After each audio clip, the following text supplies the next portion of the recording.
there were points where I was driving 2 hours to the state line, writing down all my plays. So I go parking like a parking lot once I cross the state line and place bets. So, it took a few hours out of my day. So I lost a plus 8,000 last year on a Jalen Hurts kneel down. That's messed up. And I was getting ready in the chat to be like, let's go, everyone. And thankfully, my discernment kicked in. I go, wait a minute. If Philly gets the ball back, they might kneel the ball. I think I prevented further calamity. It would have been a lot worse.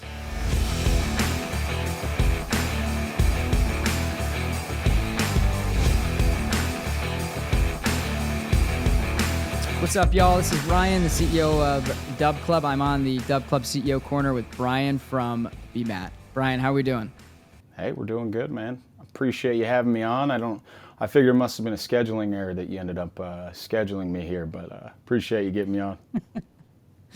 It's an absolute pleasure to have you. We're gonna dig into Brian's background really quickly, but first we were just reminiscing before we started on he's about to cross 100,000 followers on Twitter or X, whatever we call it now. And what was it, like 4 years ago? You had less than 100 total followers, something like that. Yeah, it was. So I think I told you 70, maybe. That may have been like a yearbook height. It may have been like 55-ish. And I think most of those were my friends that needed to follow me, or else, we'd have some issues. So yeah, no, I wasn't planning on doing this. I created a Twitter just more as like an observant, kind of just, I'll keep an eye on some things here and there. But yeah, here we are today. Pretty incredible growth story, going from 75 followers, let's call it, 2019, 2020 timeframe to crossing 100,000, right? In less than half a decade. I mean, that's pretty awesome. Let's dig into that a little. I want to start with how where did all of this begin? Like, where did the Bmatt brand begin, and what were you doing before this? Yeah, so I first of all, I got to give a shout out to my buddy G. Cole. He's the one that actually got me into this. So I was running my own business before I even started doing, any sports betting at all. Like I wasn't even doing any sports betting personally. And so I was living in Los Angeles at the time. There was no sports betting there. And the business that I started was in the energy industry, and the energy industry kind of just came to a halt. And so my buddy who lives in a state where you can bet, he's like, hey man, I think you'd be, your knowledge, I think you'd be pretty good at this. And I was like, yeah, what are you talking about, man? And he's like, hey, look, why don't you send me, like 4 names of guys that you think are going to score touchdowns? So I send him like 4 names, and he sends back like, hey, they can't be on the same team. And so I have no idea what I'm sending, really, just guys. I see. So he's trying to get you to give him a prize pick slip or something. He's like, yeah. So I'm like, hey. So then I go, well, what is this? He goes, it's an anytime touchdown parlay. And I'm like, okay, my interest is piqued. Go ahead, go on, tell me what this is. So, he starts to run me through like kind of, hey, look, this is like the very like elementary kind of elements of sports betting. And at the time, all I was doing was fantasy football, and I thought I was pretty good at fantasy football. And so he's like, hey, man. And then, so it's funny, I end up giving him this list, and then he shoots me a text Sunday night, and he's like, hey, it hit. And I was like, oh, all right, cool. And I didn't even, I'm like, all right. And then, so the next week, he asked for another one, and then that one hit. And I'm like, okay. Now I'm kind of laughing because I'm like, okay, I'm getting pretty lucky here, right? And so he's like, hey, look, I'll find somebody online on Twitter, and when they post like, hey, looking for, or does anyone have a touchdown parlay, that they like for this weekend? He's like, I'll shoot you a text. You don't even have to find the tweet. I'll tell you where to go, and you just respond. And so he shot me this text. He's like, hey, this guy posted, a handicapper was like, hey, man, anyone have a parlay they like? So I gave him a list of names, and then he, I guess he tailed it. He quote tweeted it. And then I remember then I was like, all right, I'm going to track these guys. See, like, I got to keep an eye. And then I think Aaron Jones was the last player. He was with the Packers at the time. It was Sunday Night Football, and he caught a swing pass in the flat for a touchdown. And so then he quote tweeted, and then like within 2 weeks, he was like, hey man, you want to, come in the Discord and start, giving out some picks? Because I had given him 2 in a row. And so then he's like, hey, you want to come in? And so then kind of from there, that's when it stared. And who was that? Just so we know who that original recruiter. It was Measy. So at the T's now out of this space. But that was, he had asked for like a, hey, anybody got something? So then, he like tweeted me. Isn't that crazy how like, things hey, come full circle, right? Like this was, to start it off, and now we're You're hitting it big with the Moonshot Discord. So Brian, do you remember those four leg anytime TD scores? Do you remember who was on that list for you when you first sent it over? Yeah. All right. I still remember that one. Yeah, so it was Jonathan Taylor. It was Alexander Madison. It was Deontay Foreman when he was with the Titans. Derrick Henry was hurt at the time. And then Aaron Jones. Just a nice little clean four-legger. I think it was like, 10-1. And I didn't make any money off any of the first four parlays that I hit because I wasn't in a state where I could bet. So I was just giving people, hey, like I think these guys will score. And then it was like, so then when my buddy, my buddy G. Cole, that had kind of gotten me into this, was like, he lives in Chicago. He's like, look, man, if you send me, what you want, I'll throw it in for you. And so we had a little system going back and forth until, finally my state legalized sports betting. And then that kind of made everything a whole lot easier for me. Yeah. So talk me through that process. Let's, when you were, in a state that sports betting wasn't legal, you were giving the information for someone else to place the bets, and a lot of them were winners, right? But what happened when it did legalize where you were? How did that change the calculus for you? Oh, that changed everything for me. I mean, there were points where I was driving, like my buddy would be out of town or something, so I'm driving 2 hours to the state line, kind of like writing down all my plays, getting them on like multiple. I've got like notepads with just it's like just thought vomit, just all over the place. And I'm getting so I go parking like a parking lot once I cross the state line and place bets. So, it took a few hours out of my day. And so now that I'm able to just kind of sit there and just get everything in when it happens is a whole lot easier.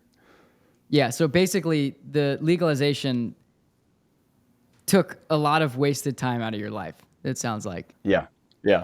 Time, because the way I look at it too is like, this isn't a job like where I try to tell, and my wife knows this now, because at first she's like, you work more doing this than you did at like any of your other jobs. It's like, it's because there is no like, the day starts at this time, the day stops at this time. You can get a line that comes out that you've been waiting for at 9 p.m., 10 p.m.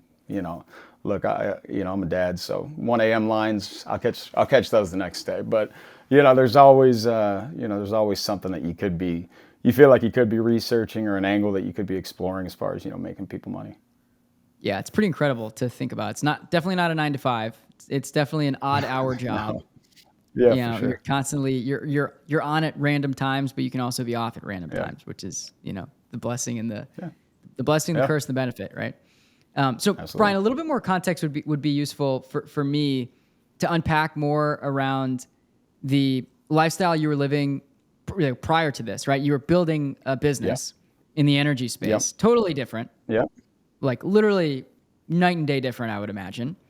Talk about the way that you think about business and the income stream from what that allotted to what the opportunity is now for you. Yeah. So there's not too much of a difference right now at this point. And I truly believe that, whatever you do, it's just about, you put the work in and the results will follow. I'm not really a big, luck over time. I genuinely believe that, if you outwork people, then you put yourself in a good spot. So, things in the energy industry, when it went sideways, what I was doing was brokering deals between oil and gas companies, for materials that they had that they would otherwise write off. And it was, now they were able to kind of go directly to each other when they didn't before. So they would see more in return for their assets, and they would look better to their shareholders. So the energy industry just kind of, when it hit its slide, I just, I was kind of like, all right, well, I'm looking for things to do.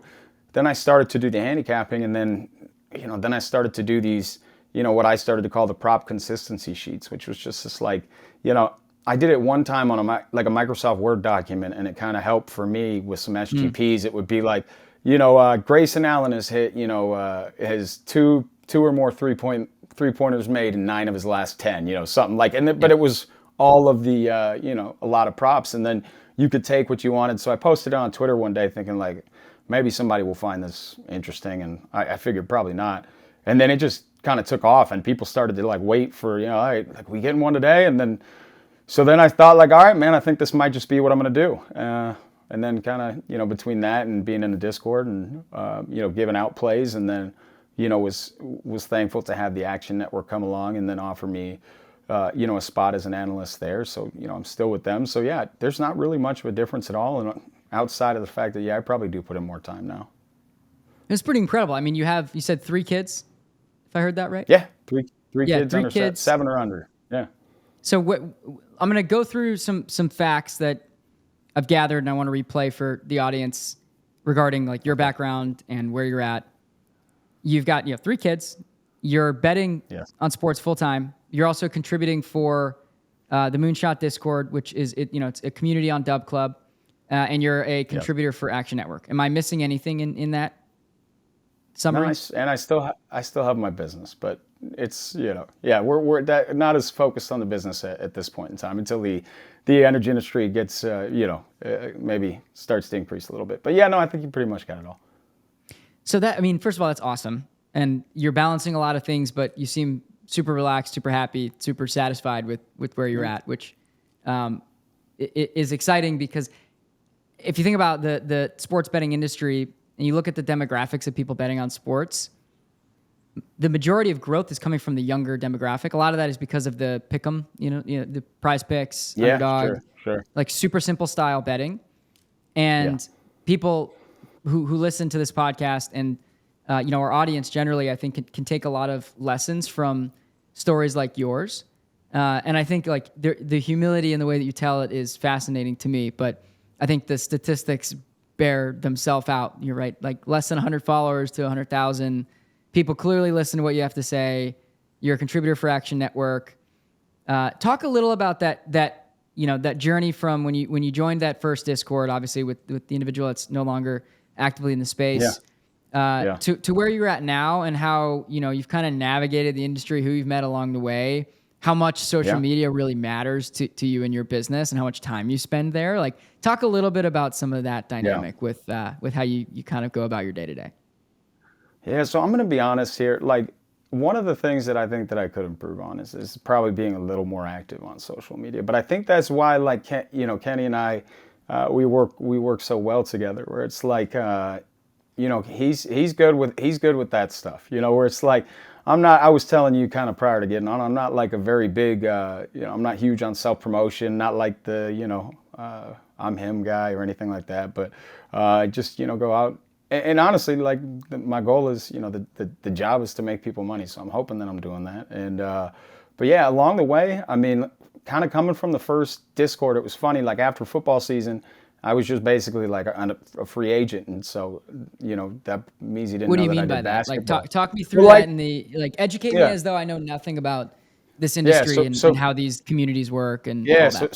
So basically, Measy was like, hey, look, it's pretty informal. Like I'll pay you X amount per month, and then if you have like a good weekend, I'll send you a little something extra. Like it was basically as indirect as that, and it wasn't like this wasn't what I was doing full time at the time. So I'm like, all right, fine. Like I can do that. I can justify that. So when football season came to an end, and I had a great Super Bowl to close the year. I had a good year too.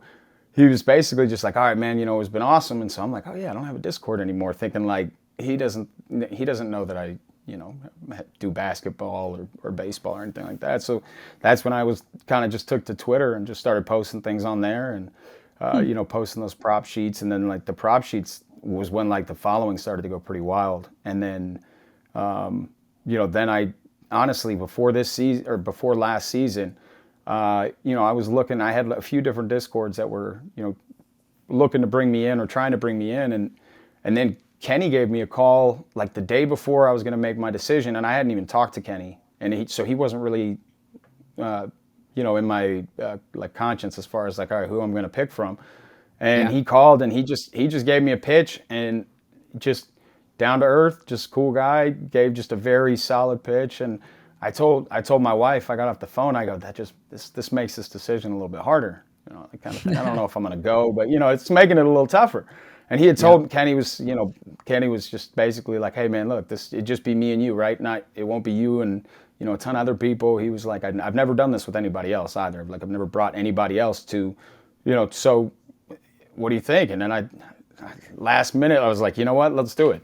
And you know, I laugh because it's the best decision that I made. I love, you know, Kenny's my brother. He's just a good dude, and we've just had a, guy, you know, we've had, yeah, he's awesome, man, and we've had an awesome. This is the second season now. I can't believe we're almost done with this. This season's pretty wild, but yeah, man. Just so now I'm glad I'm with Moonie Gang, and we've been rolling.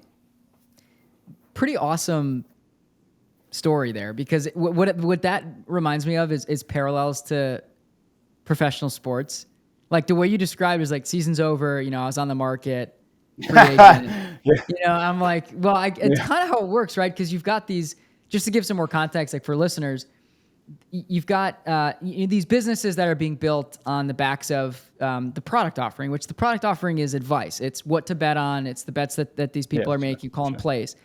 Right. And business owners in this industry recognize that the people giving out the advice are the talent, right? That's who has a lot of the value proposition to the end user, to consumers that want better information. They want to make more informed decisions. They ultimately want to make more money. So there you've got folks like Kenny, who built the Moonshot Discord server, which is on DubClub. It's a community that people can hang out in. It's probably one of the wackiest but most fun and interesting Discord communities out there. But, you know, you got Kenny and then other folks in the industry who had their eye on you, right? You know, you're the talent, the free agent that they can sign to be a contributor who is posting content in their server and being an active member in their server, which increases the value of the offering they can provide to everyone else who's coming through. And I find that so fascinating because, you know, it's Christian McCaffrey goes on it's probably not going to happen. The Niners are going to keep him locked down. But like Christian, he's 26, right? Can go on go into free agency, and it's like people want to scoop him up, right? Like fans will follow that guy wherever he goes. And there's a host of athletes just like that. So I find it really, find it interesting. Hey, I appreciate you, but the CMC comparison, that's lofty. All right, we might want to knock that down to like, you know, who are we going to take that down to? Who would, in the world of professional athletics, who would Brian Matthews be? You know, Brian Matthews handicapping to professional athletics. You know, what free agent are we looking at to equate the two there? Hey, I'm not even. I'm Peyton Hillis past his prime, right? Nobody's, you know. I don't do the comparisons, man. That can be for someone else. Like I said, I enjoy going out and trying to win some bets, and I'll focus on that. I love it. I love it. I feel like maybe I'm misspoken on this, but I feel like Peyton Hillis ended up on the Patriots at one point. I feel like everyone who's ever been past their prime but still has a little bit of gas in the tank somehow ends up on the Patriots. Juice. Yeah, and then they end up getting a little bit from him, you know? That's how it goes. Yeah. Like I remember LeGarrette Blount they got a lot from that guy back in the day. All right, so Brian, good stuff. Good start to the pod. What I want to get into next is we talked a little about, you know, where things have come for you from the start to where you are now, how you've navigated things. The last big decision it sounds like you made from a business standpoint was choosing to work with Kenny, the owner of the Moonshot Discord. You said that was the best decision you've ever made. He's like a brother to you. Oh yeah, talk about in this space. Yeah. Say it again. Oh, I was like in this space, definitely. Yeah. Oh yeah, in this space. I mean, sure. In the grand scheme of life, I would imagine, you know, marrying your wife, having the kids. That's probably my wife might have a word with you. Yeah.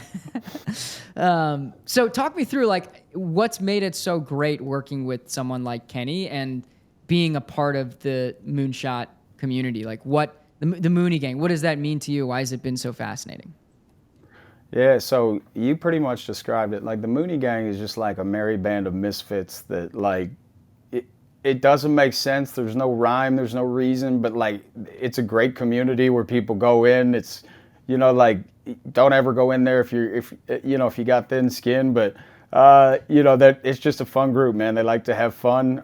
Sweating out bets with them is just something different entirely. So just a community of people that have been around for like, even just, you know, people who have been there much longer than I have, but like, you know, in the chats, they're there every day. And then as far as Kenny's concerned, he's just like, you know, you work with some people and they want to have some control over the, you know, okay, well, like, let's do this and like, let's try to do this with this play or, you know, and really I'm sitting there like, okay, I've been doing all this research. I don't want to change really my process. And so Kenny's from day one just been like, he's never given me a suggestion. He's never he knows he knows that I'm putting in the work. He knows that the plays will be there, and we just talk shop, kind of like going in, we'll do like a call, him and I will jump on and talk like, all right, here's the slate, like anything you're seeing, and half the time it's more like if I'm telling him something I'm seeing and he's like, dude, you got to play that, or it's like I'm not as convicted, and then I'm like, yeah, maybe you're right, or like vice versa. So it's not, good synergy there. But other than that, man, it's like he knows that he knows that what my plays are like. He knows that I'm putting in, that I'm putting the time in, and that at the end of the day, I'll have the plays out there. And so far for us, it's been, very successful. Yeah, and you guys are annihilating the NFL season. It's been fun. We've had a good one. Yeah, no, it started hot. Like you are so look, man. I'm objective. I'm just looking at the numbers. I've been following. Yeah, everything. You guys are crushing it this year. Yeah, it was fun, man. We started the year and opened with the it was the 50-1. DraftKings gave us that like anytime touchdown boost, and so when you open the year, like I had that to open the year. I was I kept thinking in my head like this one might be a good year. Kind of felt like it at least. Yeah, I remember. I think it was week 2 with the Lazard 2 TDs that Kenny put out, and I remember him calling me. I was sitting down after dinner. It was like 10:30 my time, so it was 1:30 a.m. his time. And I got a call from Kenny, and whenever I get a call from Kenny, I know it's something good, so I picked it up, and I immediately jumped into the story about how he cashed the Lazard 2 TD, and I like, we talked about it a little on the other podcast, but the way he thinks through the payoff of you're gonna take someone for 1 TD, like add sprinkle on 2 plus, right? Like you're just. Mathematically speaking, however you want to look at it, it's just a good idea. And when it hits, you're thankful you did it. How do you think about your approach to the slate? Like, I want to get into that a little because you talked about the prop sheets you were putting out that got you attention. How do you approach what you want to bet on? Let's talk about that. Yeah, so basically I just start at the beginning of the week, and like for example last week, there are a lot of great resources that we have available to us, whether it's like a Props.cash or fantasy points or roto grinders. There are a lot of really good resources that you can go on and say like, all right, looking at the for example last week the Thursday night football game was Green Bay Detroit. So I go and on fantasy points, I start looking at, all right, what defense does Green Bay run? And they run the 4th most cover 2 in the NFL. So then I flip over, and conversely, I'm looking at the Lions and who's the best receiver they have against cover 2. And then I go, all right, well, it's Jameson Williams, and he just so happens to be, per route, the most effective receiver versus cover 2 in the entire league. So then you go, I like this matchup. What's his line? And so certain things like that, anytime touchdowns, like I'm just looking at everything, like, what kind of coverages somebody's facing, kind of predictive game script, right? That's something that helps a ton. If you can kind of, at least as you can kind of see the game going, like, all right, this team should get ahead. And, when this team gets ahead, they should run the ball more. The other team should be, since they're trailing, playing from behind, they'll be passing. There's certain thing, you just try to kind of factor into, to the decision making, but at the end of the day, you're kind of just looking for a good line, something that you think is, a good matchup. And honestly, I have like probably 100 spots that I start writing down, and then by the end of the week, work those down to kind of, some spots that I like. So with the Jameson Williams, did you end up taking that? And do you remember what play you took? Yeah. Yeah, that was, so I had Jameson Williams on, he was on a parlay, and then Kenny played, Christian Watson for 50, or I think Christian Watson and him for 50 and a touchdown. So it for me, it's like, a lot of guys, if you look at wide receivers, right, there's a lot of wide receivers that are maybe a lot better against man coverage than they are against zone coverage. And so there are a lot of wide receivers that are much better against zone than they are against man. And then, so when you kind of get into that, like the granularity of it and try to see like what these matchups, like the individual matchups hold, you go, okay, like this is a matchup that's set up for him to succeed. And so in sports betting, all you can do is as much research as you can and as much, preparation, because as we all know, it's, there's so many variables like injuries. I had Brandon Cook's receptions last night, 2 bad throws, and another one where there was a penalty on the, play he had to catch, which, they accepted, so that doesn't count. So, there are just so many things that go Those into, like winning and losing. Accepted penalties, and it doesn't count. I'm just like, are you freaking kidding me? I think that would have done it for me too. So I was not happy, and then Cooper Rush sailed one over his head on the next drive. So it's kind of funny what it does to the watching of sports. But yeah. All right, so that's very interesting because it's almost like you're not watching tape, but like you are assessing matchups, right? Like I like the cover two. Yeah. Packers play a heavy cover 2 versus let's flip to see what the offense looks like against that. Okay, we got the Lions, best cover 2 receiver, Jameson Williams. Okay, and once you get to that point, Brian, what do you then look for? Like, and I'm asking this in the sense of like literally dumb it down, right? Like explain it to someone that doesn't know much about betting. Like, okay, so that you want to take Jameson, or like at least that Jameson Williams represents a good, potentially good matchup. Now what? Yeah. Right? You have that information. You've written it down somewhere. Yeah. What's the next step? Yeah. So then there are things you consider like, all right, is it an outdoor game? Is it an indoor game? And if it's an indoor game, you love that for passing. It can be a track meet. Whereas sometimes if no weather. You have to worry about the kind of those elements. But then I don't know what it is that gets you to a point where you start to look at a line and say like that's too low, or this line I want to take that right away.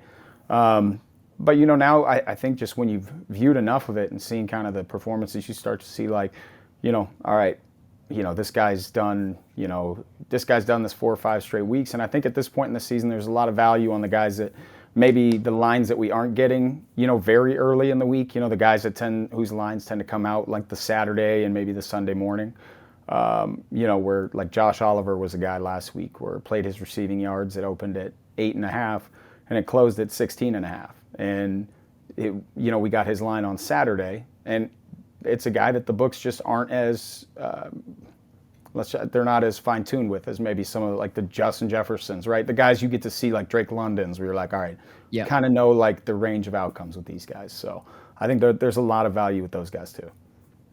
And we're into NBA now. So you mentioned at part of the start of the podcast, the first business you're working with, the Discord community. Yeah. They didn't quite recognize that you can do multiple sports.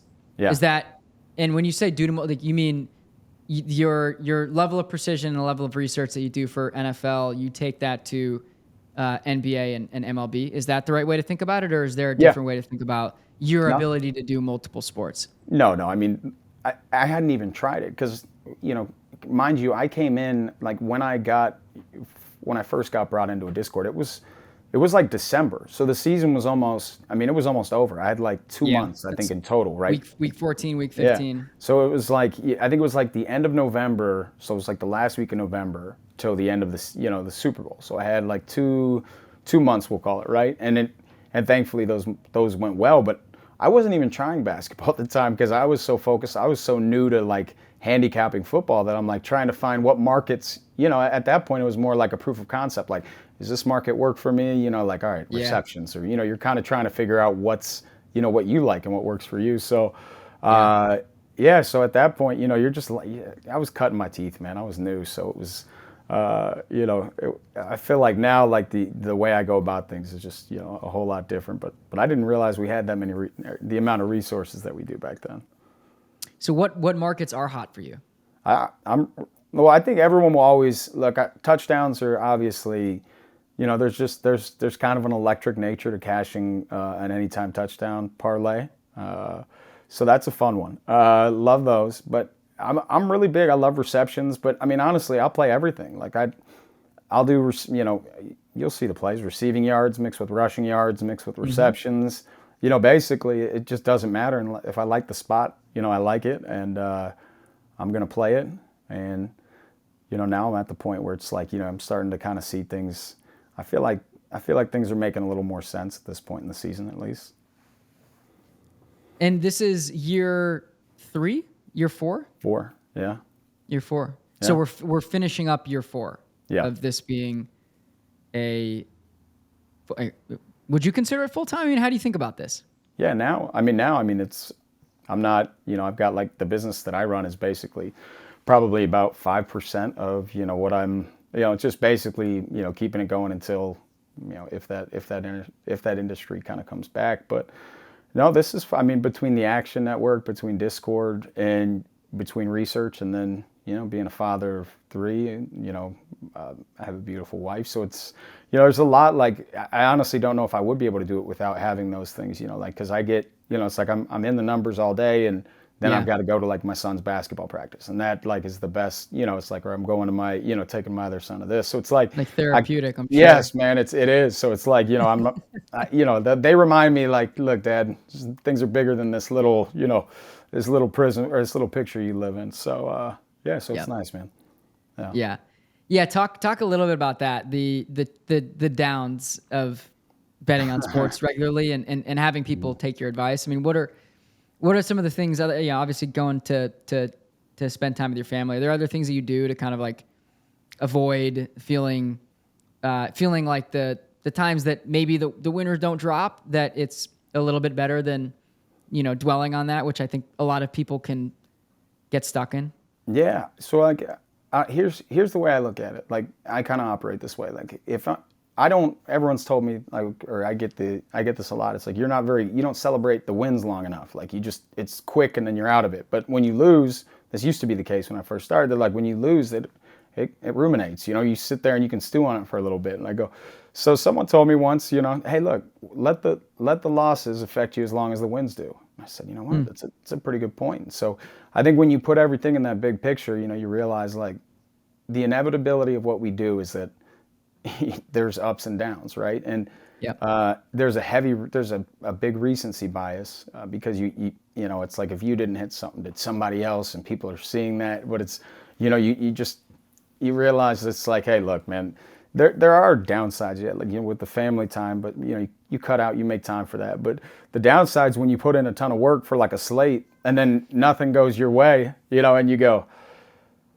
So not only did you spend this, and then with the NFL, with NBA, you can go back the next night and you get a chance at redemption. With the NFL, you got, you got 10, 12 games, then you got Monday Night Football, and then it's like, all right, the primetime games have been a little, hit or miss. So if you don't do well on Sunday, you got to wait basically a week to kind of get your crack at redemption. So that's why, with football, it's like, I think sometimes those can linger a little more. Basketball is like, oh man, we got more games tomorrow night.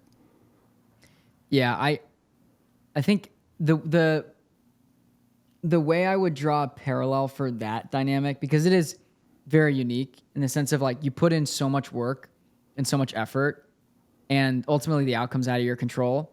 Yeah. If you have say like a 9-play weekend, you go 1-8. You're just like, I just sank however many hours for very little ROI on that, quite literally. Yeah. Or if it's a negative, you're sitting there and then you get, not only am I, I'm not happy with it because I'm competitive and I want to win, right? And I want to make more money. But you got people in there that are upset, and it's funny, there's like this dynamic of people who have been there forever, people who jumped in from the hits that you had the weekend before. So it could be their first week in there, and you haven't. So it's just always like this, like, oh man, this is my first, it's like, it's funny, last weekend, like, I had a great weekend, but if you would have told me at like, at 11:30 a.m. Eastern time on Sunday, like halftime of the games, that it would have been a great Sunday, I'd have told you you're an idiot. I'd been like, yeah, that's not happening. But the second half of those games were very good to us, and that's just kind of how it goes. So that first half was like, kind of, it's slowly kind of crawling downhill. The reactions in the chats are getting a little tight, and then, you get one to pop, and then, oh yeah, we knew today was going to be great. Yeah, you're the best. Like 20 minutes ago, it's like, his Bmatt sucks, man. Yeah, this guy can't hit the broadside of a yeah, man. What's he doing? How it goes though.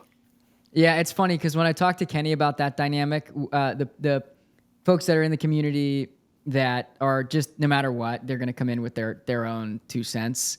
Yeah. I love Kenny's approach to it. Like he just tells you, like, let me have it, right? Like, this is a free country, right? Like you let me have it, say whatever you want, but I'm going to come back at you. It's like, whatever. If you can't take it, don't dish it. Yep. Kind of that mentality. I love that because it kind of elevates everybody in the community to a point where, yeah, I mean, it's collaborative, but it's also recognizing that you guys are doing all the work. You and Kenny are doing all the work and giving people the information. They can do with it what they want. But if they're going to tail you, they can't be upset if it doesn't hit because you did the work to get to the point where it's the highest probability they could have had in making a bet on that game or that player or whatever it is. Like, it's just kind of funny to think about that way.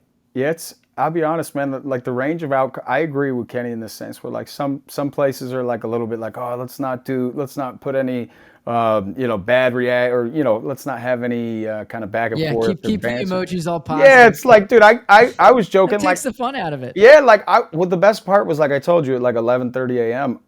On Sunday, I'm convinced that this is like, and there's like one parlay I have that's like, 2 that are tracking, 1 that's got to cash out, and people are asking me in the chats like, "Hey, Bmatt, are you cashing out?" And I'm answering them like, "I'm playing violins on the Titanic with this one. Like, I'm going down with the ship," and they're like, "Huh?" And I'm like, "Look, the Cardinals are down. We needed like Trey McBride. I needed 6 catches. He had 0 at halftime. He somehow finished the game with 7, and so he's a hero for that. But it didn't look. So that's what I'm saying. Where it's like a lot of those." Like the early on in the day was not looking so good. So it's kind of just funny, man, how like the highs and lows of this business, like, but I've learned like over time, as long as you win people money, more money than you're losing them, then, people tend to give you a little bit of grace if you have maybe a bad weekend or, whatever it is. Yeah. Especially because if they're not taking your advice, they're probably losing a lot more money. Yeah. Well, I don't know. Yeah.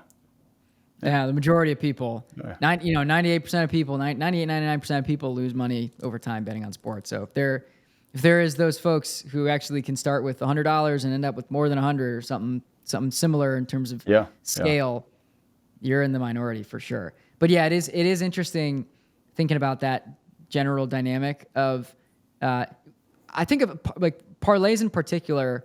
You make the decisions each individual leg. You're doing the research on getting into the play, but it's really fun because, and the question is like, why do people like parlays? Well, you can do a lot of research for each individual leg, but then once you actually get into the action, you're making micro decisions based off of each leg, which makes it really fun. Yeah. Do I ride or do I cash out?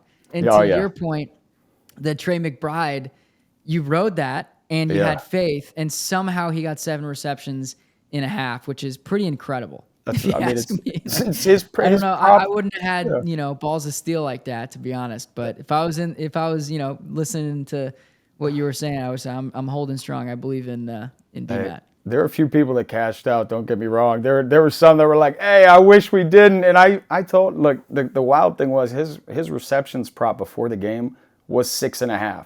So when you have 0 at half, you go, yeah, the likelihood that. But they were down 14. So you say, look, man, anything can happen. I think it was like the second drive of the third quarter. He had 3 receptions on that drive. So then I'm glued to that game. And people are like, you see this play from the other game? I'm like, nope. I'm dialed in on, so I'm like, now I'm watching the game that I don't even care about, up until that point. And so, yeah, it's hilarious which games you end up like, all right, I'm in now. And locked in. Brian, I know you weren't betting 4 years ago or 4.5, 5 years, whatever it might be. Yeah. But were you still a fan? Like, were you still a big sports fan, or did betting more regularly heighten that interest for you? No, so like I grew up around the game of football. I family members that played, but I'm like, so I've always football's something that's come natural. Always with but as far as family members not just played in the NFL, right? I think that's something to be you're very humble, but you grew up around extreme. And that helps. That helps. So. Let's say if a little bit of osmosis happens, then that's not a bad thing. So yeah, football came natural. I will say betting definitely got me watching baseball more. Like I just watched the Dodgers since Los Angeles guy originally. So that's my team. But definitely watching more baseball when I started betting on it. I'm watching. I've got the MLB pass flipping the games. I never thought in a million years to watch, the 6 hitters at bat. Can he get a hit? Some wild stuff, man. Sports betting does some crazy stuff to you. Yep. But that I think is part of the dynamic that I find super interesting about it is you're enhancing the fan experience, which is very unique. And I think it's I agree with you because I still don't watch a lot of baseball, but if I put a little bit of money down, I find myself gravitating to the TV. Yeah, it's almost you want to see. Yeah, like all right, hey, and part of the fun is the sweat of the bet, right? Like so. Agreed. Well, look, I think what's super important overarching all of this dynamic, people are betting on sports more. For us where we sit, as I told you before we jumped on, obviously, like as a company, you're working sort of laterally with DubClub. You're a contributor to the Moonshot Discord, which is a business being built on DubClub. And our vision as a company is to build a destination where anyone can benefit from sports content. So it's really important because our mission then is to help more people win more together. We're not here to facilitate more betting just for the sake of more betting. And we're not really here to facilitate more betting. It's more allowing people like you to give the right advice to people who need it, which is frankly the majority. So naturally over time, like you'll see probably, of all the people betting, 2% of them creating on DubClub and 98% consuming, which I find fascinating.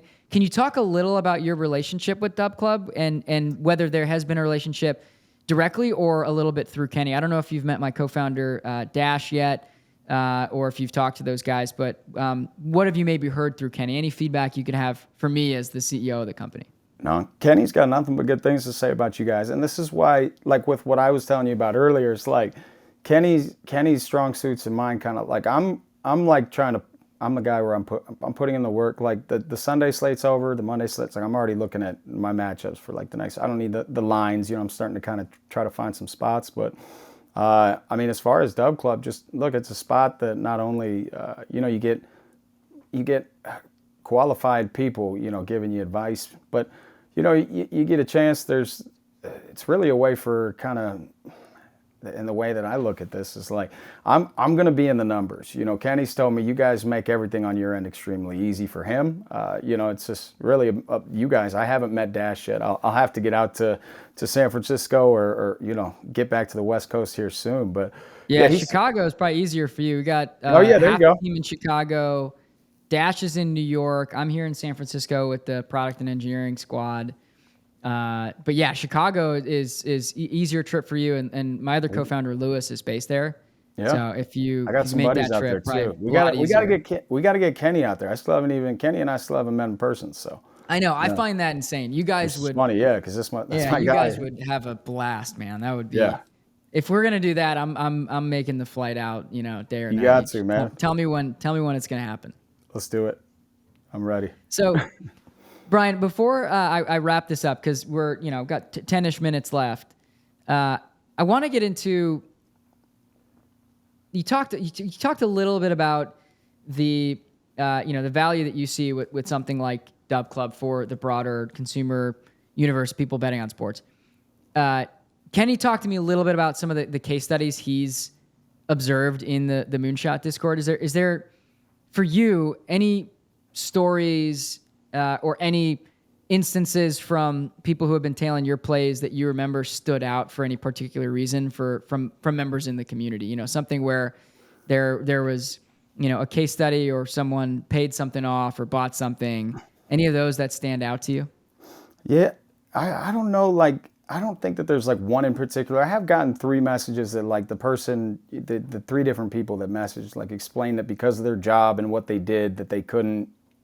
Basically they couldn't like put this on, like on social media or anything. And they're like, hey, look, I just wanted to let you know, look, these are all the things. And it was this picture of like what they'd afforded for their kids for Christmas. And then I was That's awesome. I told my wife, I was like, hey, look, that was probably one of the coolest things. Like and I was joking, like that was probably better than a lot of the bets that I've won. Cause it's like one of those rare moments in this, in this line of work where you kind of feel the, there are definitely those moments where you feel love, but where you kind of feel proud. And, a lot of other times, and it comes with just the territory. It's like, look,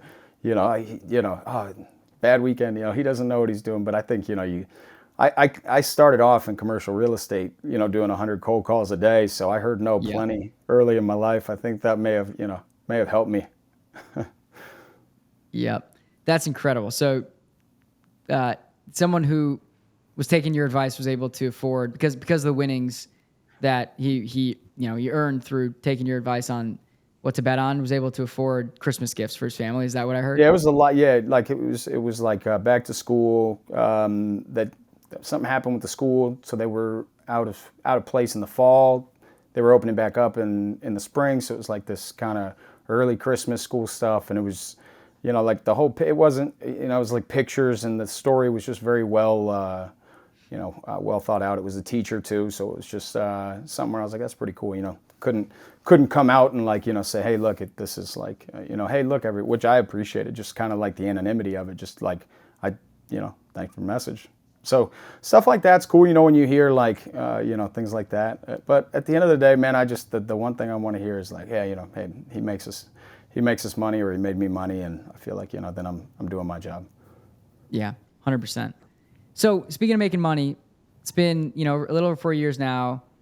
We talked about the first week of this NFL season. Huge weekend for you guys. Talk to me about some of the biggest wins in the last 4 years, and specifics from those, if you can remember who was on the ticket, what it meant to you, what the entry and what the payout was. I want to learn a little bit more about what the last 4 years have looked like on the upside. Yeah, so I think probably like the biggest hit was Cooper Kupp, T. Higgins, 2 touchdowns apiece, and that was the first year that I was doing it. I was in the Super Bowl, and everybody was on Jamar Chase. This was kind of before T. I remember that Super Bowl. Yeah. So I was in Lake Tahoe watching that. Yep. So every that kind of, I think that was 70-1. I think that kind of was fun. But like before that, it was just. Do you remember what you put in on that? Like what your wager was? I can't, man, to be honest. Let's see. I do remember though that same year though I hit first touchdown parlay. I'll be honest, I still think to my day the most memorable hit from like the last year, not NFL, is the Jackson home run slip. It was Jackson Holiday and Jackson Churio. It was almost 100-1. It was like 98-1. I was trying to wait for I was waiting all day to see, the odds fluctuate a little, so I was trying to see like maybe it'll get to that, nice round 100-1 number, but that was absolutely wild. But let's see, week 1 was crazy. Then I'll be honest, last week I played Tim Patrick early in the week. Kenny called me like, this is Saturday, and he's like, hey, Bmatt, like you got to play Tim Patrick for 2, like, because he knows that I'm not like with a guy like that. I'm not, I played him for 1. I'm not as maybe as bold sometimes as Kenny is with a guy like Tim Patrick. I'm like, look, if he scores 1, I'm feeling good. I put my right up in, and he's like. My wife, I was with my 3 kids that day. My wife was running some chores or something, so I forgot to do it. So Kenny, like an hour before kickoff, goes in his channel, like, hey, Bmatt forgot to do this. Everybody go put the mandatory $5, whatever on Tim Patrick, 2 touchdowns. So then when Patrick scored the second one, I remember just being like, oh man, I'm glad that he, you know what I mean? So he texts me, he's like, I got you, so I'm like, all right. So that was one we almost missed on. Thankfully he jumped in and kind of saved us with the, hey, look, go throw some on the 2+. But man, it just feels like every weekend outside of 2 weeks, in the season, we've hit like a 10-1, which I'm enjoying. Kind of, I know a lot of people have their own views on parlays, but I've found success with parlays. I like, that you can, take some spots, water them down, increase the lines if you want. But yeah, man, we've had an awesome NFL season. The anytime touchdown parlays hit a couple first touchdown slips, and yeah, I mean it's been a fun one. Now you got to tell me about some of the worst beats. Hey, I don't, man. I'm trying to think now. I've had a lot. Like someone that likes parlays, there's always something on that slip that just leaves you hanging. Well, yeah, no, I lost a plus 8,000 last year on a Jalen Hurts kneel down. I had him for 40+ rushing yards. Went into the last drive. The Eagles were up. They had 42, and I think he finished with 38 or 39, and I needed 40+. That's messed up. So his kneel took minus yards. There's two kneel downs. So it's two kneel downs for -4. So lost 2 yards of play. So I thought those plays were null. Like I didn't know that counted to the stats. That's BS. So if it's a sack, it doesn't count against your rushing yards in the NFL. But it counts against passing yards, like total team passing yards, right? So it's because it's like a design. Technically, the quarterback, he's snapping the ball, then he's the one stepping back, and since there is a net loss of yards, and he's responsible.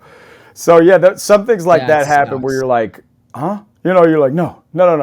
So that's happened. I honestly that's one of the worst because you actually won. And I was getting ready in the chat in my channel to be like, let's go everyone. And thankfully, my discernment kicked in. I go, wait a minute. If Philly gets the ball back, they might kneel the ball.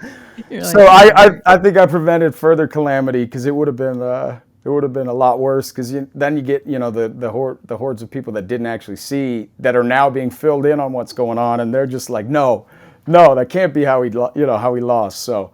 The funny thing to think about in that situation when Hurts went from 42 yards to 38, how mad you were about thinking you hit the over for plus 8,000.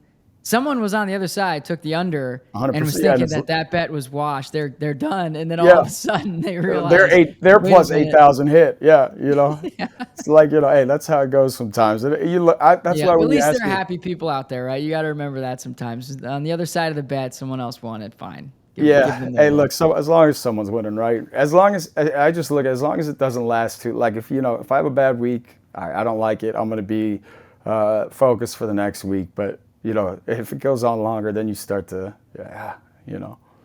Dude, that is hilarious. I've never heard that before. The kneel for two kneels, negative 4 yards, end of game. That's so brutal. Yeah, that's probably the worst. Other than that, it's bad.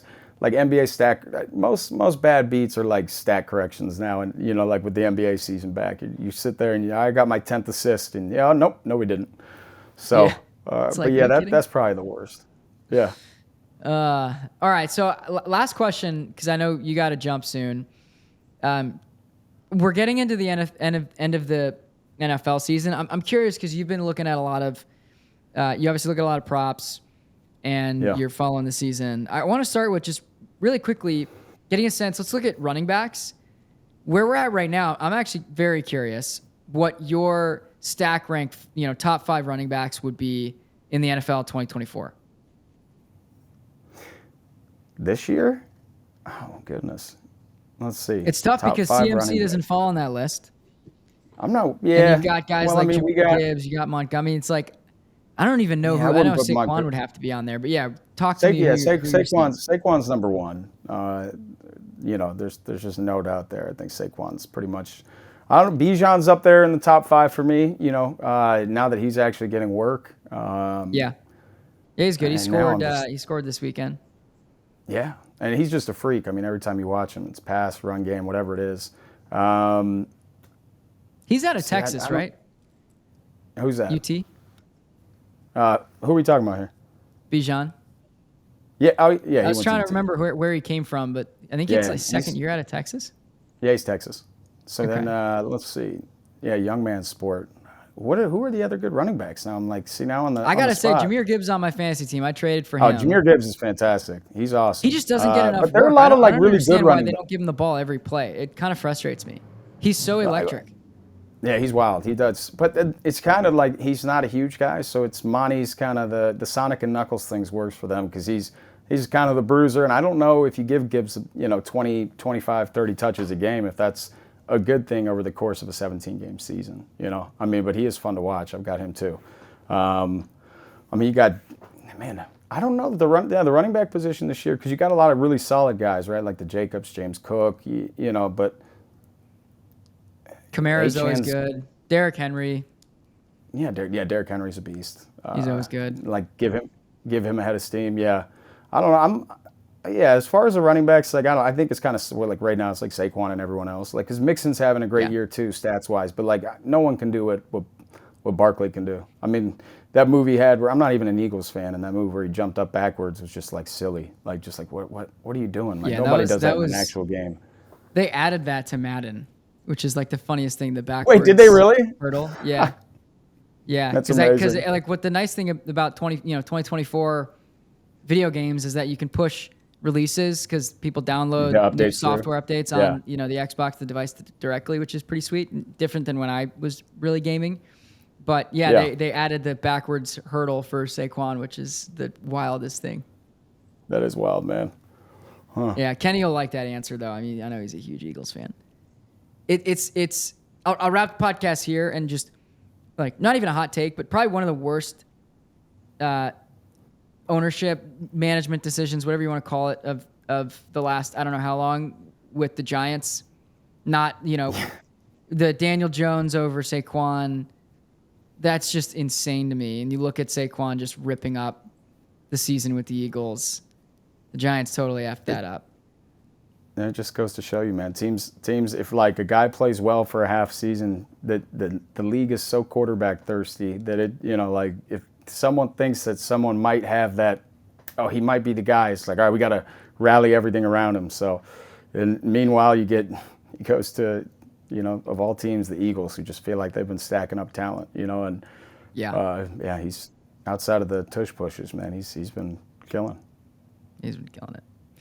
Brian, it's been really fun, man. Thank you for joining the DubClub CEO Corner podcast. I'm sure we'll do this again, hopefully in person next time. But it's been a blast. Yeah. Appreciate you joining.